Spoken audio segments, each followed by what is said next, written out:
The rain fell in sheets of liquid neon across Neo-Shanghai's glass canyons, each droplet catching and fracturing the endless advertisement holograms that painted the night in electric blues and violent purples. Zara Blackwood pressed herself against the slick wall of the Meridian Tower, her black stealth suit rendering her nearly invisible against the building's obsidian surface. 20 stories below, the city pulsed with its eternal rhythm of commerce and corruption. She touched the neural interface behind her ear, feeling the familiar tingle as the hackware synchronized with the building's security network. Ghost protocol initiated, she whispered into her comm unit. I'm going dark for the next 30 minutes. The response crackled through the encrypted channel. Confirmed, Blackwood. Remember, we need those molecular schematics intact. Nexus Corporation's new quantum processor could change everything. Zara allowed herself a bitter smile.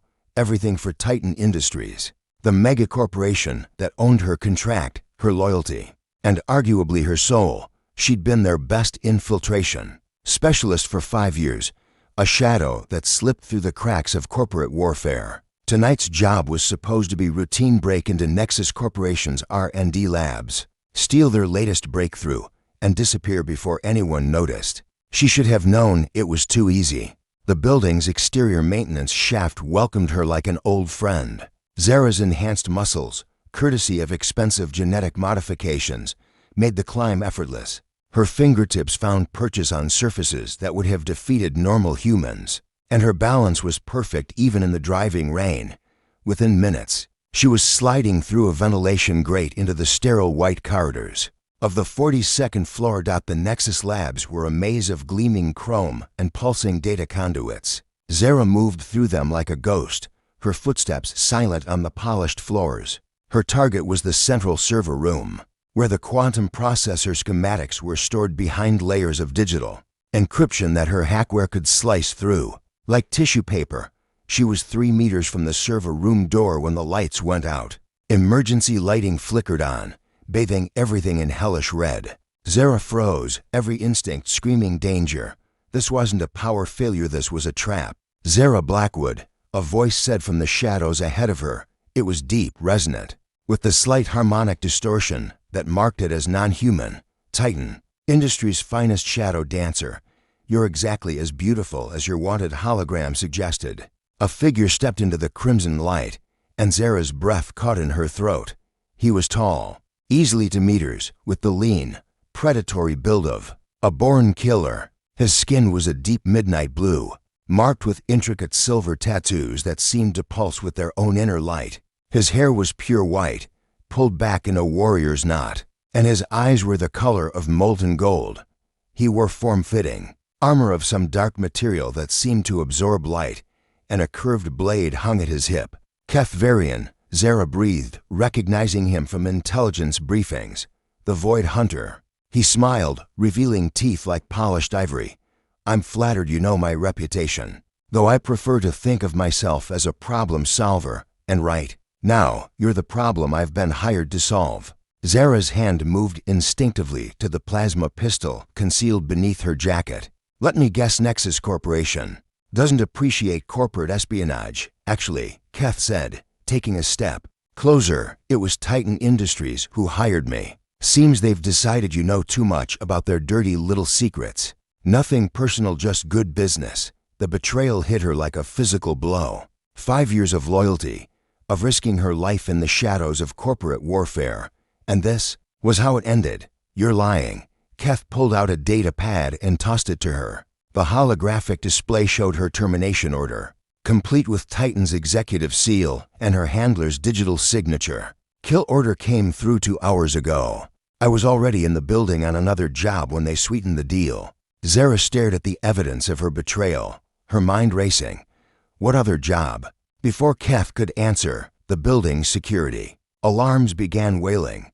Blast doors slammed shut at both ends of the corridor, sealing them in. The air recycling system shut down with a mechanical whine, and Zara felt the atmospheric pressure begin to drop. Well, Keth said mildly, this is unexpected. The main corridor lights blazed to life, revealing a dozen security drones hovering in the air around them, their weapons charging with ominous whines. A voice echoed from hidden speakers. Keth Varian, your contract has been terminated. Zara Blackwood, you are no longer a Titan Industries asset. This facility will be sterilized in 10 minutes. Zara and Keth looked at each other, the absurdity of the situation momentarily overriding their mutual hostility. Let me guess, Zara said dryly. Nexus hired you to steal the same quantum processor schematics, and now both our employers have decided we're loose ends. Keth finished. He drew his blade in one fluid motion, the metal singing as it left its sheath. The enemy of my enemy is still my enemy. Zara completed, drawing her own weapon. But maybe we can kill each other after we get out of this death trap. The security drones opened fire simultaneously, filling the air with crackling energy beams. Zara dove left, rolling behind a bank of computer terminals as plasma bolts seared the air where she'd been standing. Keth moved with inhuman grace, his blade somehow deflecting the energy weapons as he closed distance with the nearest drone. The maintenance shafts, Zara shouted over the weapon's fire. Weaken. A plasma bolt clipped her shoulder, spinning her round and sending her crashing into the wall. Pain exploded through her nervous system, and she could smell her own burned flesh. Through the haze of agony, she saw Keth glance back at her, his golden eyes flickering with something that might have been concern. Then 3 drones converged on him simultaneously, and he was too busy fighting for his life to worry about hers. Zara forced herself to focus through the pain. Her shoulder was badly burned but functional. She pulled out a small device from her belt, an electromagnetic pulse grenade, her last resort for situations exactly like this one. The EMP would fry every electronic system within 50 meters, including her own equipment, but it would also clear their path to escape. She caught Keth's eye and held up the grenade. Understanding flashed across his alien features, and he nodded. Curtly, as one, they dove toward each other, Keth's powerful arms wrapping around her as she triggered the device. The world went white. When Zara's vision cleared, she and Keth were lying in a tangle of limbs on the floor, surrounded by the smoking wreckage of the security drones. The corridor's lights flickered weakly, and she could hear the distant sound of emergency systems failing throughout the building. Keth was the first to move, pushing himself up and offering her his hand. After a moment's hesitation, she took it, allowing him to pull her to her feet. His skin was surprisingly warm against hers. Truce? He asked, his voice unusually quiet. Zara looked into those molten gold eyes and saw her own betrayal reflected there. 2 killers, abandoned by the organizations they'd served, left to die together in a corporate tomb. It should have been the end of both their stories. Instead, it felt like the beginning of something else entirely. Truce. She agreed, and meant it. The undercity of Neo-Shanghai existed in the spaces the corporate architects pretended didn't exist. Forgotten maintenance tunnels, abandoned subway stations, and the hollowed-out shells of buildings deemed unprofitable to maintain. It was here, in a derelict med clinic that had once served the tower's construction workers, that Zara and Keth found sanctuary. Keth worked with surprising gentleness, his large hands steady as he cleaned the plasma burn on Zara's shoulder. The makeshift clinic smelled of antiseptic and rust, lit only by a few flickering emergency lights they'd managed to jury-rig from salvaged components. Hold still, he murmured, his voice softer than she'd ever heard it. The harmonic undertones of his alien physiology made even his whispers seem to resonate in her chest. Zara gritted her teeth as the regenerative gel hit her wound. I've had worse, I know. Keth said simply, I've read your file. The Ganymede incident, the corporate war on Kepler 7. You have a remarkable talent for surviving impossible situations. She studied his profile as he worked, noting the way his silver tattoos seemed to pulse in rhythm with his heartbeat. You researched me. It's my job to know my targets. He finished applying the gel and began wrapping her shoulder with synth skin bandages. Though I must admit, the files didn't mention how stubborn you are. Despite everything, Zara found herself almost smiling. Stubborn keeps you alive in this business. Keth secured the bandage and sat back on his heels, finally meeting her eyes. What business are we in now? We're both dead to our former employers. Wanted criminals with prices on our heads. It was a fair question, In the 6 hours since their escape from the Nexus building, they'd discovered just how thoroughly they'd been burned. Their accounts were frozen, their identities flagged, their faces plastered across every corporate security network in the sector. They were ghosts in their own lives. "We're in the truth business now," Zara said finally. She pulled up a holographic display from her salvaged datapad, showing the intelligence she'd managed to extract during their escape. "Look at this." The display showed financial records, communication logs, and shipping manifests, a web of data that painted a disturbing picture. Keth's golden eyes narrowed as he processed the information. "Titan and Nexus aren't competitors," he said slowly. "They're partners. The whole corporate war is staged," Zara confirmed. "Both companies are owned by the same shadow consortium. They create artificial conflicts to drive up stock prices, justify military spending, and eliminate inconvenient employees who might have learned too much." Keth stood and began pacing the small space, his movements predatory and fluid. "We weren't just loose ends. We were test subjects. They wanted to see if their best assets would kill each other when properly motivated. And when we didn't," Zara let the implication hang in the air, "they tried to eliminate us both." Keth's voice carried a dangerous edge. "My people have a saying, betrayal is a poison that demands blood for an antidote." Zara watched him pace, noting the controlled fury in his movements. She'd never seen him without his professional composure before, and the raw emotion was unexpectedly compelling. What are you suggesting?" He stopped pacing and looked at her directly. "I'm suggesting we give them exactly what they deserve. We expose their conspiracy, bring down their little shadow empire, and make them pay for treating us like disposable tools. That's suicide," Zara said automatically. "The consortium has resources we can't imagine. Military assets, political connections, unlimited funding.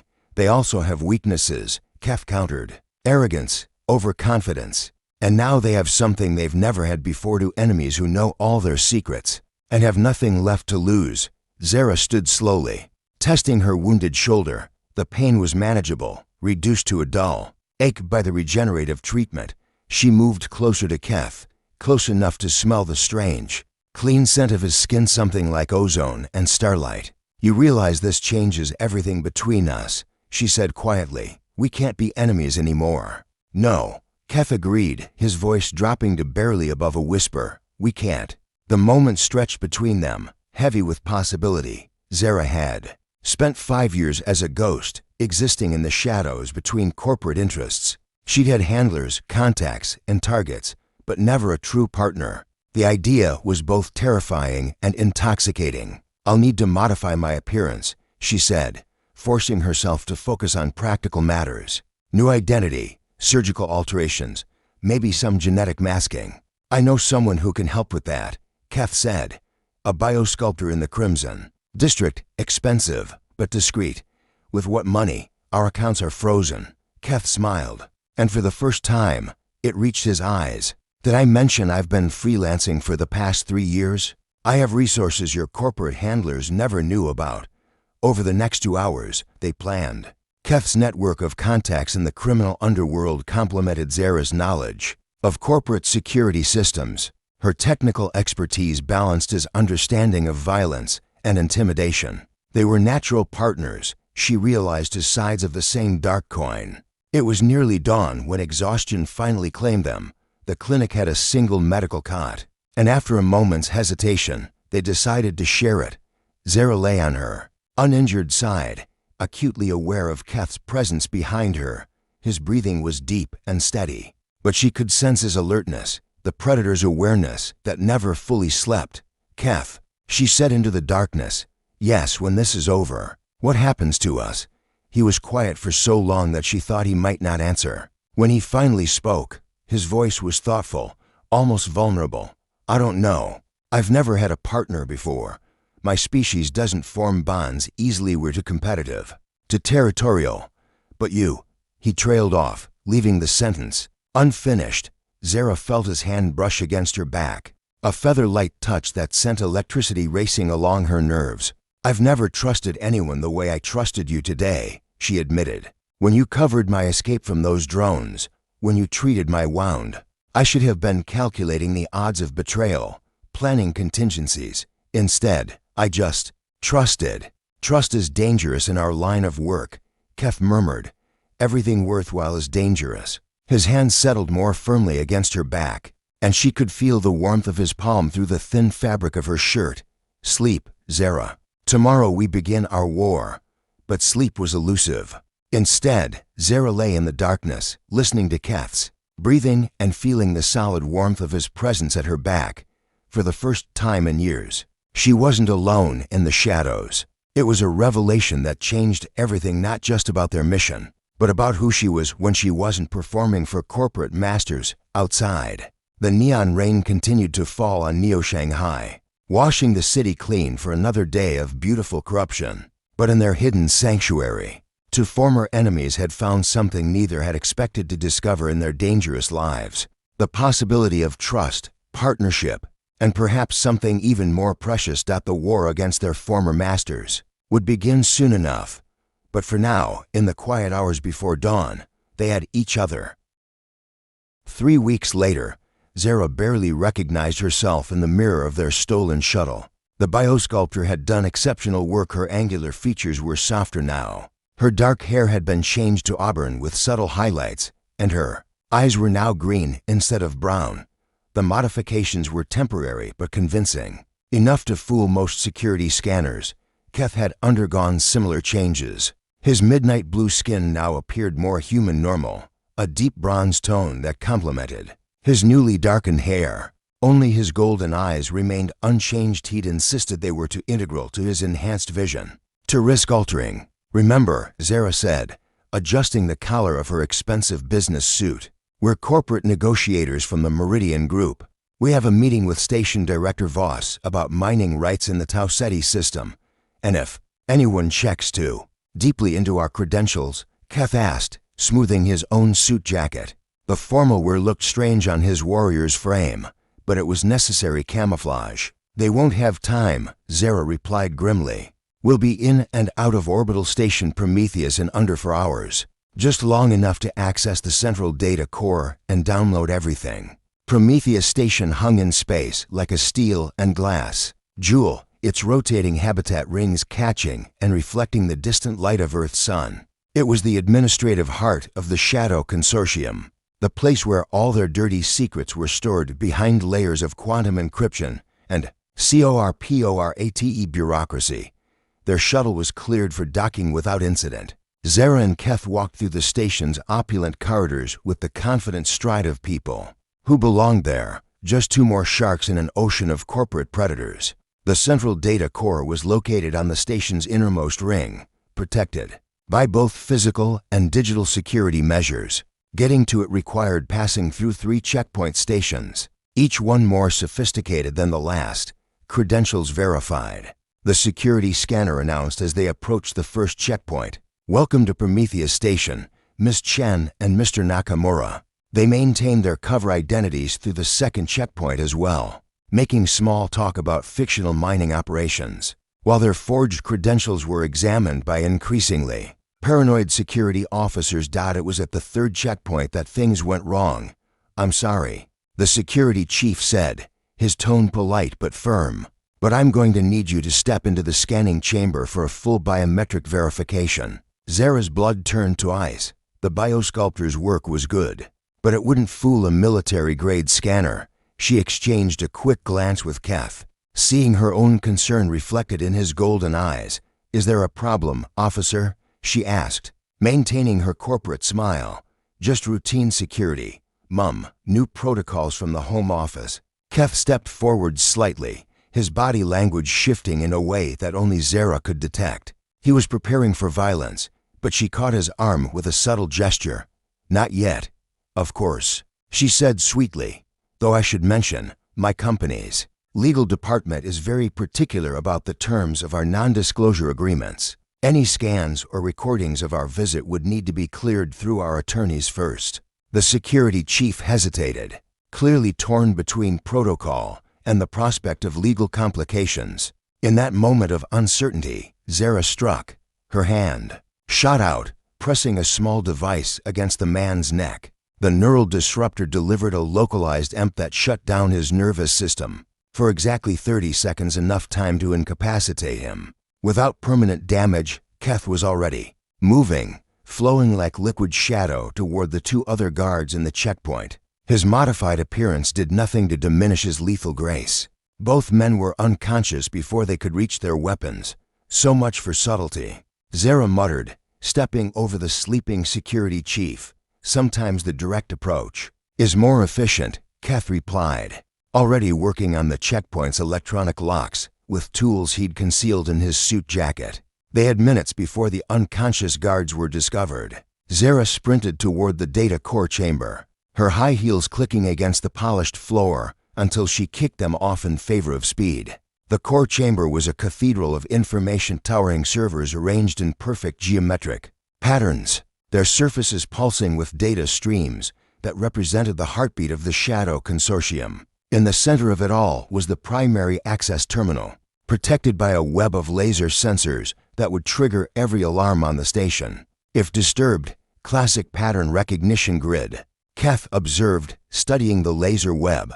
Voss has expensive tastes in security systems. Can you bypass it? Zara asked, already pulling out her hacking equipment. Not bypass, Keth said, his smile predatory. Dance. What followed was the most beautiful display of physical artistry Zara had ever witnessed. Keth moved through the laser grid like it was choreographed, his body flowing between beams of deadly light with impossible precision. Every movement was calculated, every step placed with mathematical accuracy. Halfway through the grid, he paused and looked back at her. Your turn. What? The terminal requires two simultaneous access keys. You'll need to reach the secondary console while I maintain the primary connection. Zara stared at the remaining laser beams, her mouth dry. I'm not a dancer. You're a shadow. Keth said softly, move like one. She followed his path at first, stepping exactly where he had stepped.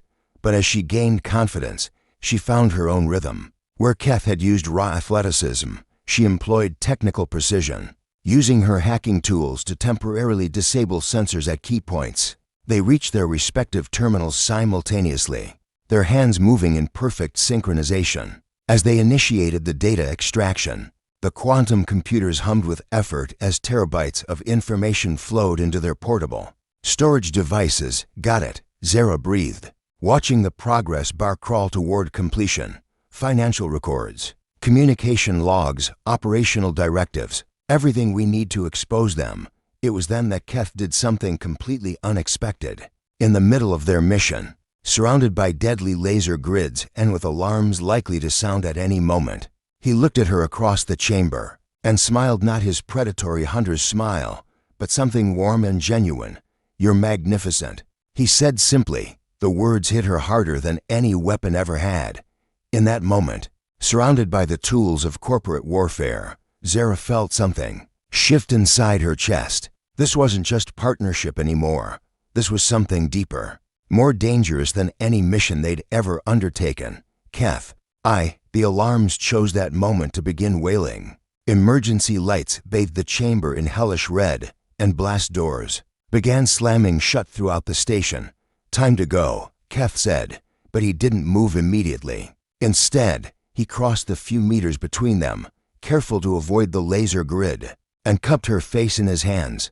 The kiss was everything their situation wasn't. Soft, tender, perfect. It lasted only seconds, but it felt like a lifetime. When they broke apart, Zara could see her own revelation reflected in his golden eyes. Now we go, he said, his voice rough with emotion.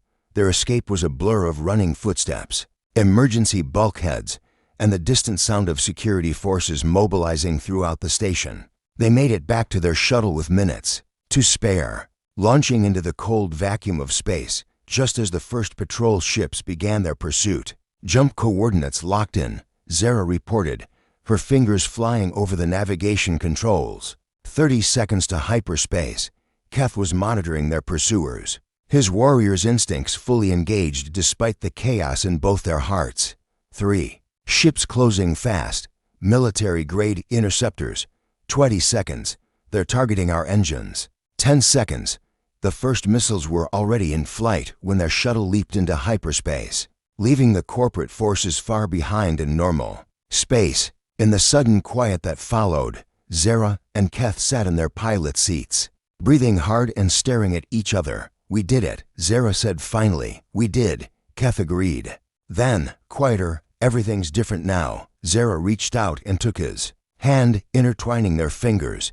His skin was warm, alien, perfect, good, different, terrifying different, he said, but he squeezed her hand gently. The kind that changes everything. As their stolen shuttle raced through hyperspace toward their next destination, carrying with it the information that would bring down a corporate empire, Zara realized that somewhere between being enemies and becoming partners, she'd found something she'd never expected to discover in her dangerous life. She'd found love. The data they'd stolen from Prometheus Station was a weapon of mass destruction, corporate style. Financial records showing illegal arms deals, communication logs detailing the manipulation of entire planetary governments, and operational directives that treated civilian casualties as acceptable losses in pursuit of profit. It was enough to bring down not just the Shadow Consortium, but half the major corporations in the sector. The problem was staying alive long enough to use it. "They've found us," Keth said, his voice tense as he monitored the sensor readings from their current hideout, abandoned mining facility on the asteroid Vesta 7. 3 corporate battlecruisers, full military escort. "They're not taking any chances this time." Zara looked up from the quantum transmitter she'd been modifying, her green eyes reflecting the glow of its displays. "How long until they reach us?"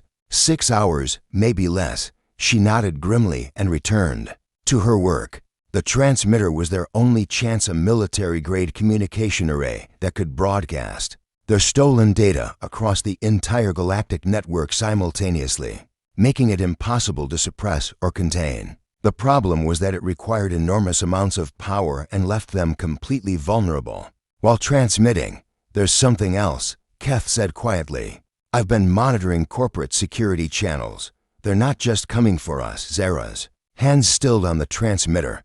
"What do you mean?" "The mining colony on Vesta 12. 3,000 civilians, mostly families of deep space miners. The corporations are planning to glass the entire asteroid cluster to make sure we don't escape. They're calling it a terrorist incident and blaming us for the casualties." The weight of 3,000 innocent lives settled on Zara's shoulders. Like lead, she'd known their war against the consortium would have consequences, but she'd never imagined anything on this scale. "We can't let that happen," she said. "We can't stop it either," Keth replied, though his voice lacked conviction. "Not from here, not with the resources we have." Zara stood and walked to the viewport, staring out at the distant lights of Vesta 12. Somewhere on that asteroid, children were playing, couples were sharing dinner. People were living ordinary lives that were about to be ended for the crime of being in the wrong place at the wrong time. "What if we could draw them away?" she asked suddenly. Keth frowned. "How?" "The consortium wants us dead, but more than that, they want the data destroyed. What if we gave them a target they couldn't resist? What if we made ourselves so visible, so vulnerable, that they'd have to focus all their firepower on us instead of the colony?" Understanding dawned in Keth's golden eyes. "A sacrifice play. We broadcast the data from here, knowing they'll destroy this entire facility to stop us." "Can the transmitter reach the galactic network from this range?" Keth consulted his instruments. "Barely. We'd need to boost the signal. Maybe overload the mining facility's power core to give us enough juice for a wide spectrum broadcast. And that would turn this entire asteroid into a small sun," Keth finished. "We wouldn't survive it." They stared at each other across the small control room, the weight of the decision hanging between them. 3,000 innocent lives versus their own future together. It wasn't really a choice at all. "I need to tell you something," Zara said, her voice suddenly urgent. Before we do this." Keth moved closer, his hands coming up to frame her face. "I know. You don't know," she insisted. "I love you. I love your impossible honor, your terrible jokes. The way you move like violence is an art form. I love that you make me want to be better than what I was made to be." His thumbs brushed across her cheekbones, wiping away tears she didn't realize she'd shed. I love you too. I love your brilliant mind, your stubborn courage. The way you see possibilities where everyone else sees only obstacles. You've made me understand why my people's poets speak of bonds stronger than blood. They kissed then, desperate and tender, a perfect moment stolen from the jaws of oblivion. When they broke apart, both of them were crying. Ready? Keth asked. Zara nodded and began the power-up sequence for the transmitter. The mining facility's reactors groaned under the sudden demand, their safety systems screaming warnings that went unheeded. Outside, the corporate fleet was drawing closer, their weapons charging for the killing blow. The transmission began just as the first missiles struck the asteroid's surface. Data flowed across the galactic network like wildfire financial records, exposing corruption on a system-wide scale. Communication logs revealing the consortium's manipulation of governments.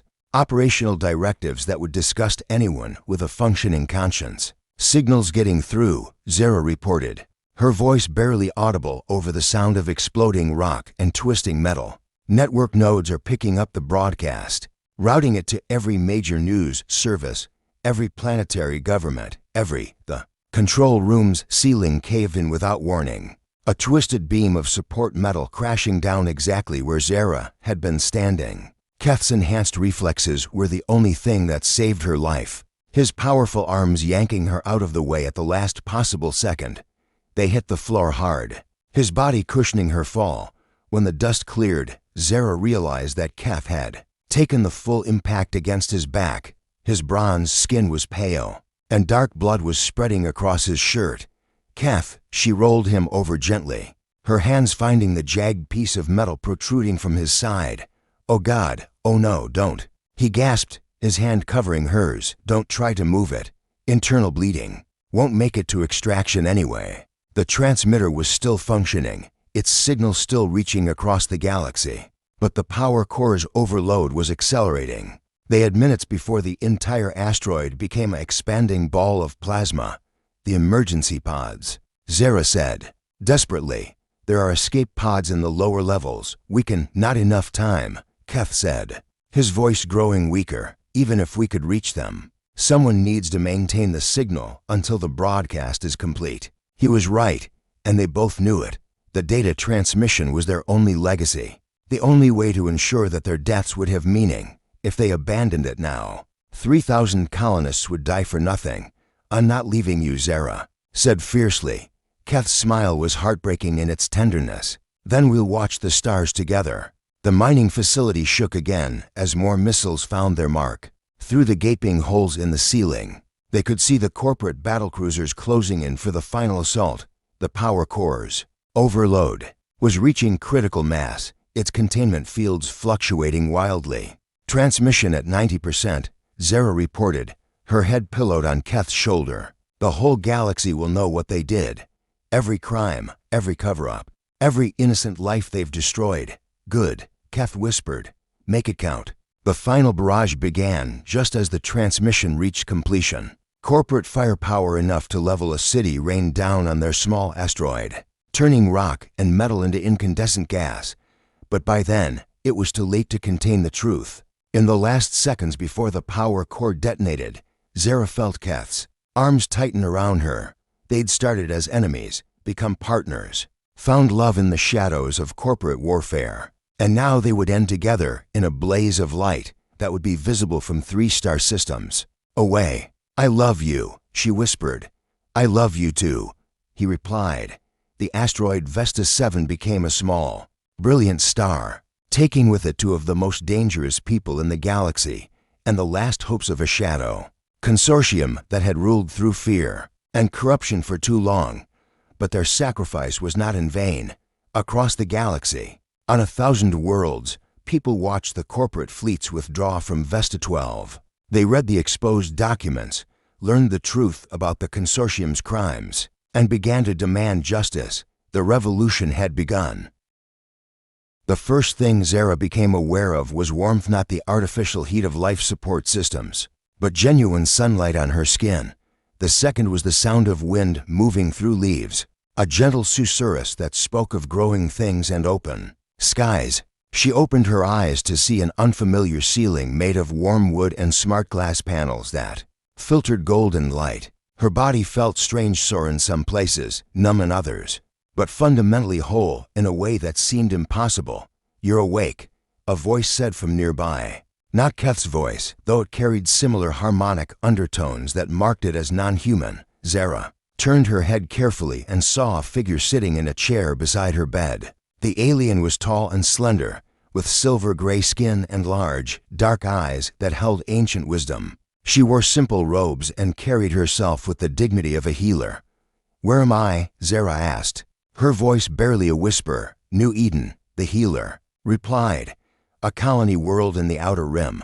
You've been unconscious for 6 months. 6 months." The memories came flooding back: the mining facility, the corporate fleet, the final moments before the power core detonated. "Keth, is he alive?" the healer said gently. "Though his recovery has been even more challenging than yours. You were both severely injured in the explosion, but the rescue ships reached you in time." Zara tried to sit up, her head spinning. With the effort, "Rescue ships, the data you transmitted sparked revolutions on 17 worlds." The healer explained, steadying her with gentle hands. "The Shadow Consortium collapsed within weeks, their victims' entire planetary governments. They'd manipulated pooled resources to search for survivors of the Vesta 7 incident. They found you and your partner in an emergency shelter, badly wounded but alive." The next few hours passed in a blur of medical examinations and carefully administered nutrients. Zara learned that she'd suffered massive internal injuries from the explosion, requiring extensive regenerative therapy and several organ replacements. Her recovery had been complicated by radiation exposure and cellular damage that pushed even advanced medical technology to its limits. But she was alive, and that was more than she'd dared hope for in those final moments on the asteroid. It was late afternoon when they finally brought her to see Keth. He was in a garden behind the medical facility, sitting in a wheelchair and staring out at the rolling hills of New Eden's primary continent. His bronze skin bore new scars, and his left arm was encased in a regenerative sheath. But his golden eyes lit up when he saw her. "Zara," he breathed, and the joy in his voice made her heart race. She crossed the garden on unsteady legs, her own medical equipment humming softly as it assisted with her mobility. When she reached him, she fell to her knees beside his wheelchair and buried her face against his shoulder, breathing in the familiar scent of his skin. "I thought we were dead," she whispered. "We were," Keth replied, his good hand stroking her hair. "For 17 minutes, according to the medical records. But apparently we're just stubborn to stay that way." They held each other in the garden as New Eden's twin suns set behind the mountains, painting the sky in shades of amber and rose. Around them, the colony bustled with quiet activity: former corporate slaves and political refugees building new lives free from the consortium's shadow. "What happens now?" Zara asked eventually. "The consortium is gone, but there will be others. There always are." Keth was quiet for a long moment, his fingers tracing patterns on her back. "A representative from the Kepler Foundation came to see me last week," he said finally. "They're forming a new organization, independent agents working to prevent the kind of corporate tyranny we fought against. They want us to lead it." Zara pulled back to look at him, seeing the uncertainty in his golden eyes. "And I told them I'd need to discuss it with my partner first." The word partner carried weight beyond professional collaboration now. They'd been through death together, literally and figuratively. What they'd built was stronger than any corporate contract or military alliance. "The Kepler Foundation has resources," Zara mused. "Ships, funding, intelligence networks. We could do real good, prevent other shadow consortiums from rising." "We could," Keth agreed, "but it would mean danger, constant travel, never knowing if we'd survive the next mission." Zara smiled, the expression feeling natural for the first time in months. "When has that ever stopped us?" "Never," Keth admitted, his own smile breaking across his scarred features. "Though I should warn you, I'm told that my left arm will never be quite the same. My combat effectiveness may be compromised." "Good thing I'm not dating you for your combat effectiveness," Zara replied, leaning forward to kiss him softly. The kiss tasted like possibilities, new worlds to explore, wrongs to right, a future they'd build together one mission at a time. When they broke apart, both of them were grinning. "So we're doing this?" Keth asked. "We're doing this," Zara confirmed. "Though I have one condition." "Name it." "No more mining asteroids. I've had enough of those to last several lifetimes." Keth laughed, the sound rich and warm in the evening air. "Deal." 3 months later, they stood on the bridge of the Wanderer, a sleek exploration vessel provided by the Kepler Foundation. Their first mission was to investigate reports of corporate slave labor. In the Tau Ceti system, nothing as dramatic as toppling shadow conspiracies, but important work nonetheless. Zara studied the navigation display, her fingers dancing across the holographic controls with practiced efficiency. Her medical equipment had been replaced by subtle enhancements that boosted her natural abilities. Without the corporate branding she'd once carried, Keth monitored their approach vector, his left arm now fully functional thanks to advanced prosthetics that integrated seamlessly with his nervous system. The scars remained, but they'd become part of his story rather than limitations. "Probability of encountering hostile forces?" he asked, falling into their familiar pre-mission routine. "Moderate," Zara replied, checking the intelligence reports. "Local security is corporate-sponsored, but poorly equipped. The real challenge will be extracting the workers without triggering a system-wide alert." "Sounds like a Tuesday," Keth said mildly. "More like a Wednesday," Zara corrected. "Tuesdays are usually more exciting." They were different people than they'd been when they first met in that nexus. Corporation corridor, the sharp edges of their former lives had been tempered by shared trauma and genuine love. They were still deadly when they needed to be, but they fought now for something beyond mere survival. As the Wanderer dropped out of hyperspace near Tau Ceti, Zara felt the familiar thrill of a new mission beginning, somewhere on the planets. Ahead, people were suffering under corporate oppression. In a few hours, those people would be free. "Ready?" Keth asked, his hand covering hers on the control console. Zara looked at him, her partner, her love, her equal in all the ways that mattered, and smiled. "Always." The ship accelerated toward the inner system, carrying with it two of the most dangerous people in the galaxy. They'd been enemies once, had chosen to die for each other when it mattered, and now they lived to ensure that no one else would suffer as they had.